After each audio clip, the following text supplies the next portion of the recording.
መስቀል ብርሃነ ለኩሉ ዓለም መሰረተ ቤተ ክርስቲያን መስቀል ብርሃነ ለኩሉ ዓለም መሰረተ ቤተ ክርስቲያን ወሃቤ ሰላም መድኃኔ ዓለም መስቀል መድኃኔ ለእንደኔ አምን ወሃቤ ሰላም መድኃኔ ዓለም መስቀል መድኃኔ ለእንደኔ አምን። በስመ አብ ወወልድ ወመንፈስ ቅዱስ አሐዱ አምላክ አሜን። በቅድሚያ በዓለም ዙሪያ የምትገኙ የኢትዮጵያ ኦርቶዶክሳዊት ተዋሕዶ ቤተክርስቲያን ልጆች እንኳን የመስቀል ደመራ በዓል በሰላምና በጤና አደረሳችሁ አደረሰን። አሁን የምንገኘው በአዲስ አበባ ከተማ በመስቀል አደባባይ የመስቀል ደመራን በዓል እያከበርን ነው። ደመራ የሚለው ቃል ደመረ ከሚለው የግዕዝ ግስ የወጣ ሲሆን የቃሉም ትርጉም አከለ፣ ጨመረ፣ አንድ አደረገ፣ አዋሃደ፣ ሰበሰበ ማለት ነው። ይህንን በዓል የምናከብርበት ምክንያት ሁላችን እንደምናውቀው አምላካችን ጌታችን መድኃኒታችን ኢየሱስ ክርስቶስ በዕለተ ዓርብ በቀራንዮ መስቀል ላይ ከተሰቀለ በኋላ በተለይም ቅዱስ መስቀሉ ብዙ ገቢረ ተአምራት በማድረጉ ዕውራንን ሲያበራ፣ ጎባጦችን ሲያቀና፣ ለምጻሞችን ሲያነጻ፣ ድውያንን ሲፈውስ፣ ሙታንን ሲያስነሳ የተመለከቱ ክርስቶስን ሰቅለው የገደሉ ክፉዎች እሱን ሰቀል ነው ገደል ነው ሞትንም ድል አድርጎ ተነሳ እያሉ በወንጌላቸው ያስተምራሉ። አሁን ደግሞ ቅዱስ መስቀሉ ተአምራት እያደረገ ብዙዎች በመስቀሉ እየዳኑ ወንጌል እየተሰበከች ክርስትና እየተስፋፋ ስለሄደ ስለዚህ ይህንን መስቀል መቅበር አለብን ብለው ከከተማ ራቅ ብለው ትልቅ ጉድጓድ ቆፍረው መስቀሉን ቀብረውታል። በአዋጅ በመስቀሉ ላይ ቆሻሻ ጥራጊና አመድ እንዲገባም አድርገዋል። ይህ እንግዲህ ወደ 300 ዓመት ለሚጠጋ ጊዜ ከሆነ በኋላ ከዛ በመጨረሻ በዘመኑ የነበረችው ንግስት ሌኒ ወደ ኢየሩሳሌም ሄዳ የአምላካችን የጌታችን የመድኃኒታችን የክርስቶስ መስቀሉን አስፈልጋለች።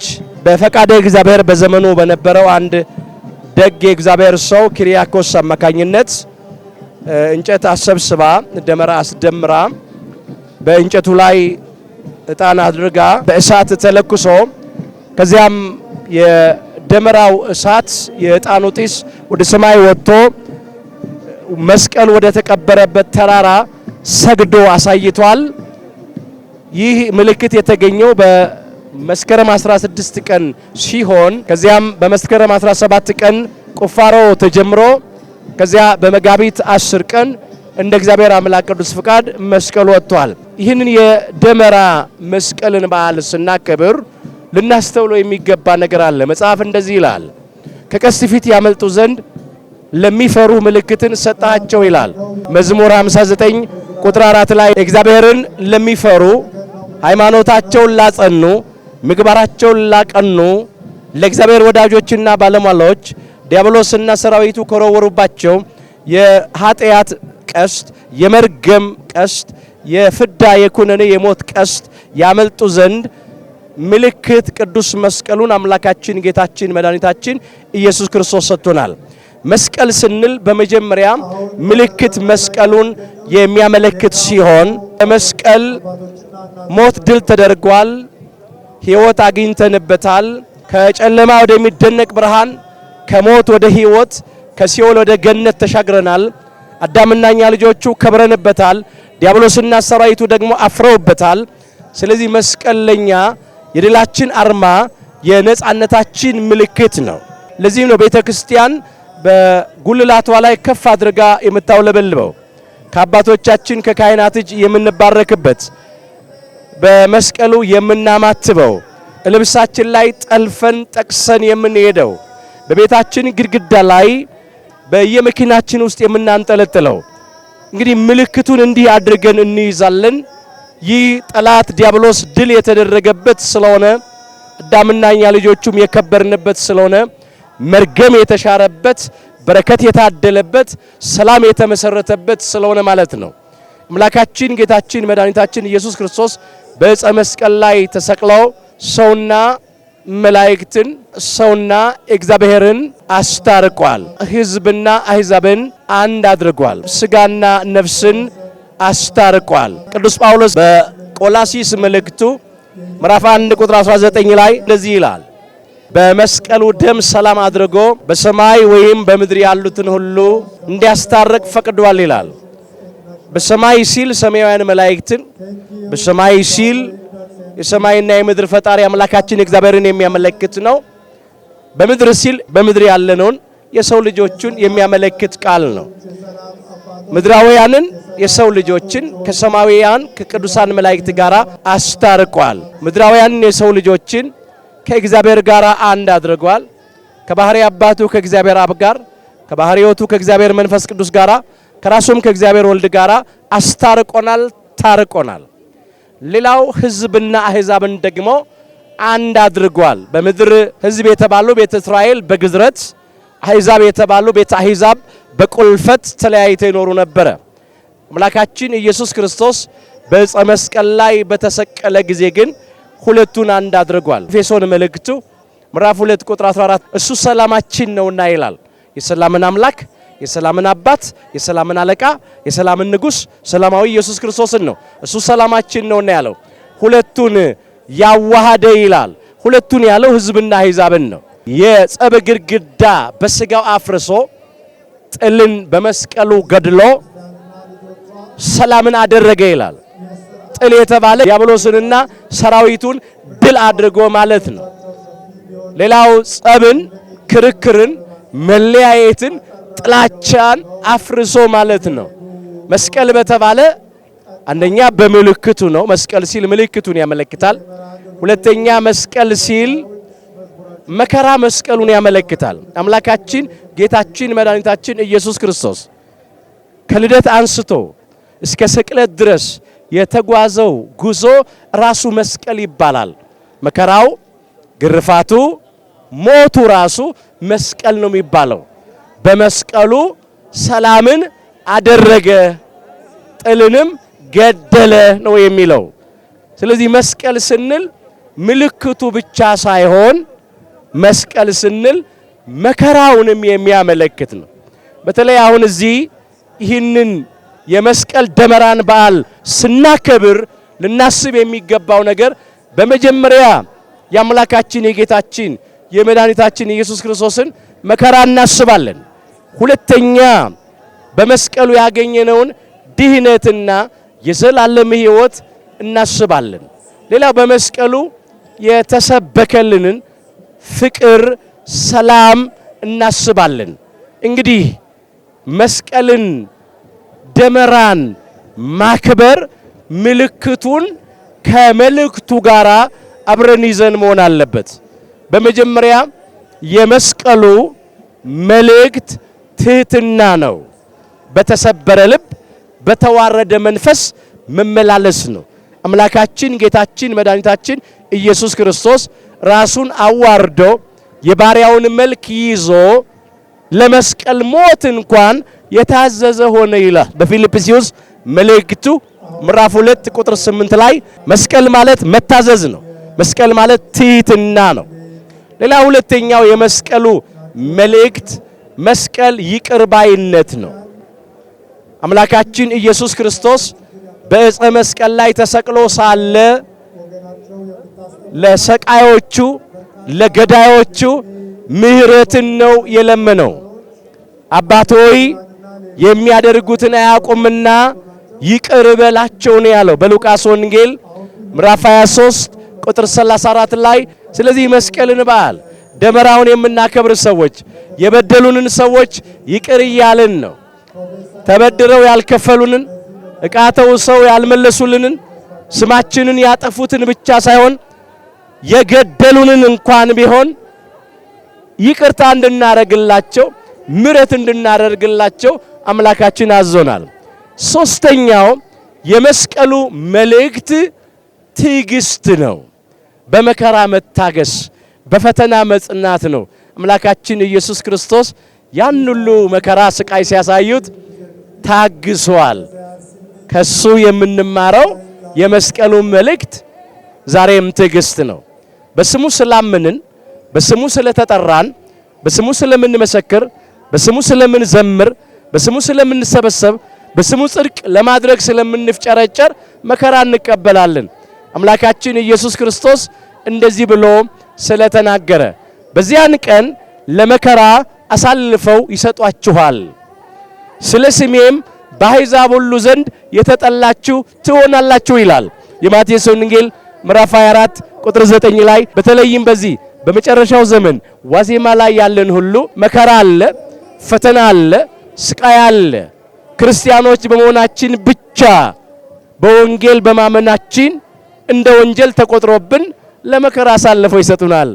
እኛ ግን መስቀልን ስናስብ፣ መስቀልን ስናከብር በሚመጣብን መከራ ሁሉ እየታገስን መሆን አለብን።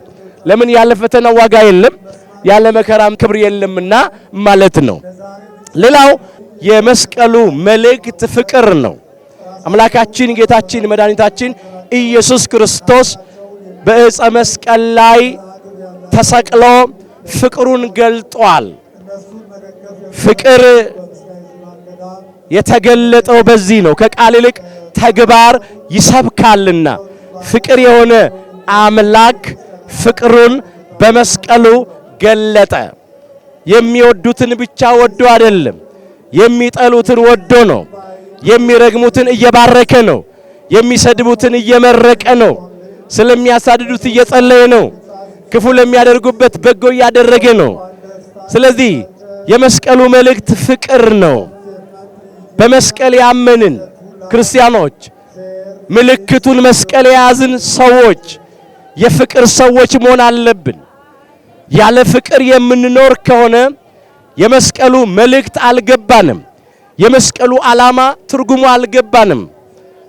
ቅዱስ ጳውሎስ ለቆሮንቶስ ክርስቲያኖች በጻፈው መልእክቱ በአንደኛ ቆሮንቶስ ምዕራፍ 13 ከቁጥር 1 ጀምሮ በሰዎችና በመላእክት ልሳን ብናገር ይላል፣ ፍቅር ከሌለኝ ግን ከንቱ ነኝ ይላል።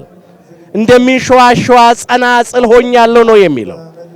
ወገኖቼ ስጋዬ እንኳ ይላል ለእሳት እንዲቃጠል አሳልፌ ብሰጥ አለ። ስለ ስሙ ማለት ነው፣ ስለ ቃሉ ማለት ነው። ፍቅር ግን ከሌለኝ ከንቱ ነኝ ነው ያለው። አሁን እኛ እዚህ ተሰብስበን ይሄው ደመራ ደምረን ቺቦ ልናበራ ነው፣ ልናቀጣጥል ነው። ነገር ግን ቺቦ ከማብራት በላይ እንጨት ከማቀጣጠል በላይ ስጋችንን ስለ ስሙ መስዋዕት አድርገን ብናቀርብ እንኳን ፍቅር ከሌለን ግን ከንቱ ነን። በየዓመቱ የደመራውን በዓል እናከብረዋለን፣ ቺቦውን እናቀጣጥለዋለን፣ እናበራዋለን። ከዚህ ብርሃን ጋራ ግን የፍቅራችን ብርሃን መብራት አለበት። እንደዚህ ብሏል አምላካችን ኢየሱስ ክርስቶስ በማቴዎስ ወንጌል ምዕራፍ 5 ቁጥር 6 በሰማያት ያለውን አባታችሁን ያከብሩት ዘንድ ይላል ብርሃናችሁ እንዲሁ በሰው ፊት ይብራ ይላል። ከጥቂት ደቂቃዎች በኋላ የደመራው ብርሃን ይበራል፣ የችቦ ብርሃን ይበራል። የኛስ የፍቅራችን ብርሃን የት አለ? የጽድቃችን ብርሃን የት አለ? ይሄ ችቦ ይሄ ደመራ ተደምሮ ነው የሚበራው። ደመራ ማለት ራሱ መጨመር ነው፣ አንድ ማድረግ ነው፣ ማዋሃድ ነው። እኛም ክርስቲያኖች ወገኖቼ በአንድ መስቀል የዳንን ከአንድ ማኅፀነ ዮርዳኖስ ከአንድ ጸጋ መንፈስ ቅዱስ ዳግም በጥምቀት የተወለድን በአንዱ ሜሮን የከበርን ከአንዱ ኅብስት ከቅዱስ ሥጋው የበላን ከአንዱ ጽዋው ከክቡር ደሙ የጠጣን ብዙ ብልቶች ስንሆን በክርስቶስ አንድ አካል የሆንን የአንዲት ቤተ ክርስቲያን ልጆች አንዲት ርስት ገነትን ኋላም መንግሥተ ሰማያትን ተስፋ አድርገን የምንጠባበቅ ሰዎች ዛሬ እንደዚህ ደመራ እንጨት እንደ ችቦ በፍቅር መደመርና ማብራት አለብን። ጨልሞብናል። እየተበላላን ነው፣ እየተጣላን ነው፣ እየተለያየንን ነው፣ እየተነካከስን ነው። ከሰውነት ተራ ወጥተን አውሬ ሆነናል። አንዳንዶቻችን እየተባላን እየተጣላን በጸብና በክርክር ደመራን ብናከብር ደመራው ትርጉም ያጣል። መስቀልን ብናከብር መስቀል ትርጉም ያጣል። ደመራ ትርጉም የሚኖረው መስቀሉ ትርጉም የሚኖረው የኛ የፍቅራችን ብርሃን ሲያበራ ነው።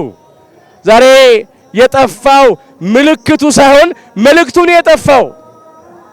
ምልክቱንማ ይኸው ከፍ አድርገን ይዘነዋል እኮ።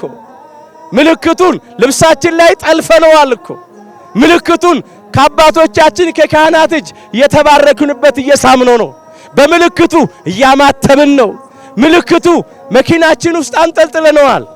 የምልክቱ ችግር የለም፣ ግን አንዳንዶቻችን የመልእክቱ ችግር አለብን። መልእክቱን ከምልክቱ ጋር አስተባብረን እንያዝ።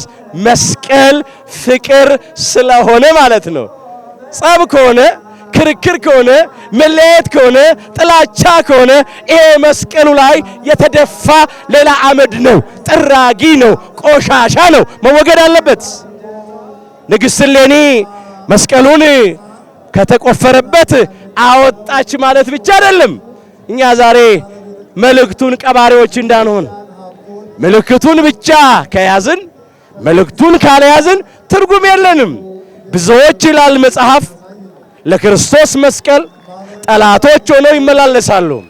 ብዙ ጊዜ ስለነሱ አልኳችሁ፣ አሁንም እንኳን እያለቀስኩ እላለሁ ይላል። ሆዳቸው አምላካቸው ነው፣ ክብራቸው በነውራቸው ነው፣ ሐሳባቸው ምድራዊ ነው፣ መጨረሻቸው ጥፋት ነው ይላል በፊልጵስዩስ ምዕራፍ 3 ቁጥር 18 ላይ ወገኖቼ ይህንን መልእክት የምትሰሙ ሁላችሁ አስተውላችሁ ተከታተሉ።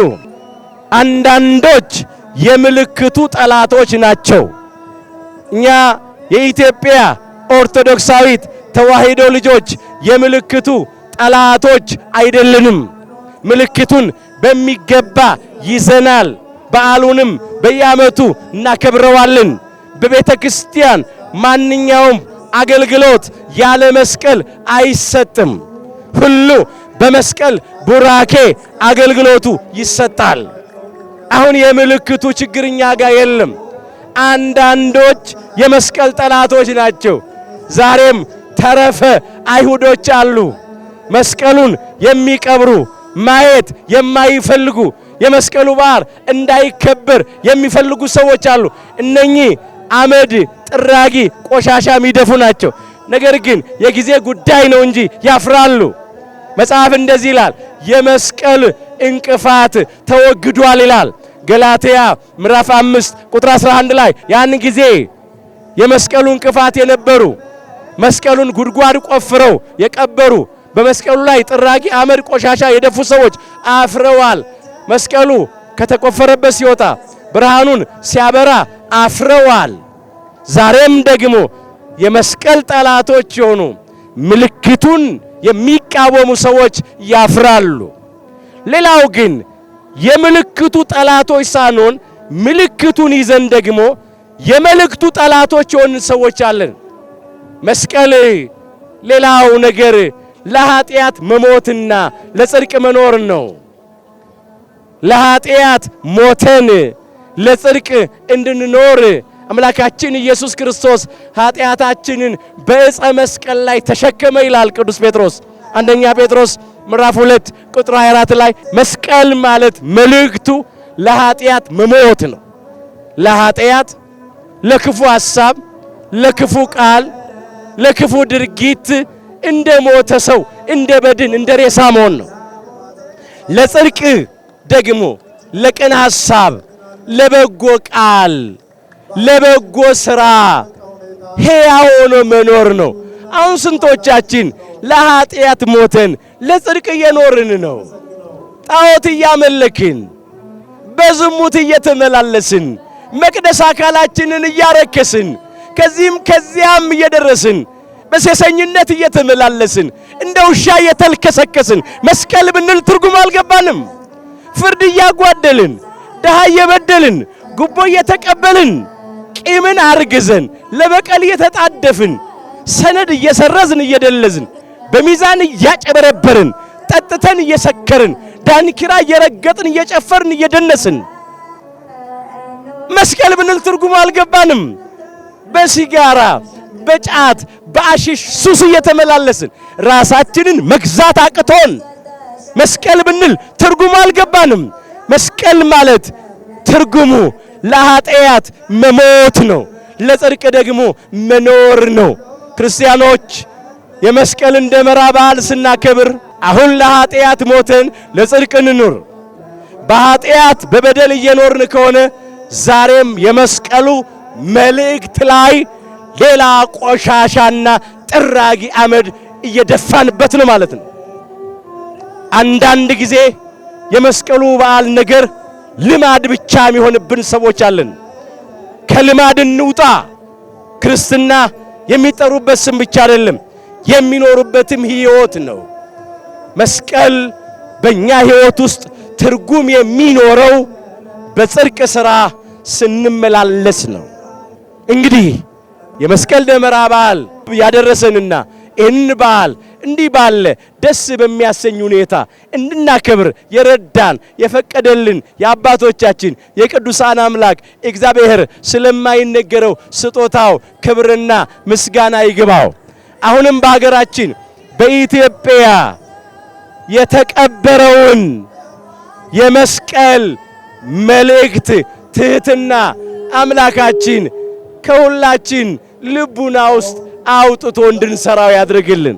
የተቀበረውን ይቅርባይነት እግዚአብሔር ከልቡናችን አውጥቶ ይቅርባዮች እንድንሆን ያድርገን። ትዕግስትን እግዚአብሔር ለሁላችን ይስጠን። ከዚህ ሁሉ ጋራ የእርስ በርስ ፍቅርን እንደ አንድ ልብ መካሪ እንደ አንድ ቃል ተናጋሪ ሆኖ መኖርን እግዚአብሔር ለሁላችን ይስጠን። ማሰሪያው መጠቅለያው ፍቅር ስለሆነ ማለት ነው። ከእርስ በርስ መለያየት፣ ከእርስ በርስ መጣላት፣ ከእርስ በርስ መባላት፣ ከእርስ በርስ መናከስ ያተረፍነው አንዳች በጎ ነገር የለም። የምናተርፈውም ምንም ነገር የለም። ለኛ ያለው ነገር ይጠፋል፣ እኛንም ያጠፋናል። እና አደራችሁን የመስቀልን በዓል ስናከብር የኃጢአትን ቆሻሻ ጥራጊና አመድ መልእክቱ ላይ እየደፋንበት እንዳይሆን መስቀልን የምንወድ በመስቀል የምናምን በመስቀል የምናማትብ መስቀልን የምናከብር ሁላችን እንደ መልእክቱ እንድንኖር ይርዳን። ምልክቱን ከመልእክቱ ጋር አስተባብረን ይዘን በስጋም በነፍስም በምድርም በሰማይም እንድንጠቀም አምላካችን እግዚአብሔር ይርዳን። ለሀገራችን ለኢትዮጵያና ለሕዝባችን ፍጹሙን ሰላም፣ ፍጹሙን ስምምነት፣ ፍጹሙን እርቅና ፍቅር አምላካችን እግዚአብሔር መልሶ ይስጠን። አምላካችን እግዚአብሔር በቃችሁ ይበለን፣ የመከራውን ዘመን ያሳጥርልን፣ እንደገና ሰላሙን መልሶ ያድለን፣ መጨረሻችንን ያሳምርልን።